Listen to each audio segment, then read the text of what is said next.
کہ اسلام میں امام مہدی علیہ السلام کا تصور کس حیثیت سے پیش کیا گیا ہے؟ کیا یہ عقیدہ صرف ایک مکتبہ فکر تک محدود ہے یا پوری امت مسلمہ کے ایمان کا حصہ ہے؟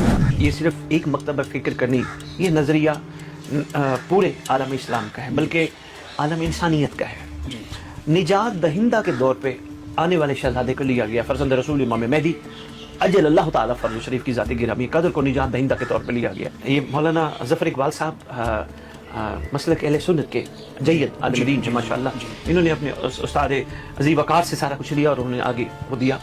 تو انہوں نے کسی خاص مکتبہ فکر کا اظہار کیا ہی نہیں، عالم اسلام کی بات کی ماشاءاللہ، کیا بات ہے۔ اور اس میں جو اگلی بات بڑی زبردست ہے، انہوں نے کہا ان کے پیروکار اتنے مضبوط ہوں گے کہ پہاڑ بھی اپنی جگہ چھوڑ دیں، وہ اپنی جگہ نہیں چھوڑیں، ماشاءاللہ، اتنے مضبوط۔ اور اس کے لیے، اس مضبوطی کے لیے ضروری ہے ایمان مضبوط ہو، ایمان مضبوط۔ اور ایمان مضبوط تب ہوتا ہے جب یقین مضبوط ہو، اور یقین مضبوط تب ہوتا ہے جب شکر مضبوط ہو، اور شکر لفظوں سے نہیں ہوتا۔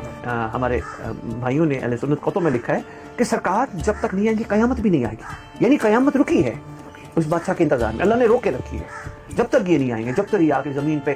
اچھا، ان کا کام ہے عدل و انصاف اور حکومت الہیہ کا قیام، بے شک خدا کی حکومت کا قیام کریں گے، یعنی ایسا خوبصورت قیام کریں گے دین اسلام کے علاوہ کوئی دین زمین پہ ہوگا ہی نہیں۔ ایسے با ایمان اور با مضبوط لوگ ہوں گے کہ سبحان اللہ، ان کے چہرے نورانی، اور ان کے حوالے سے آگے جو میں نے پڑھا ہے سرداری صاحب، آپ حیران ہوں گے، اتنا خداوند ان کو طاقت دے گا ان کے چاہنے والوں کو کہ ایک قدم یہاں ہوگا دوسرا کعبہ میں ہوگا، یعنی طی الارض بنا دیے جائیں گے۔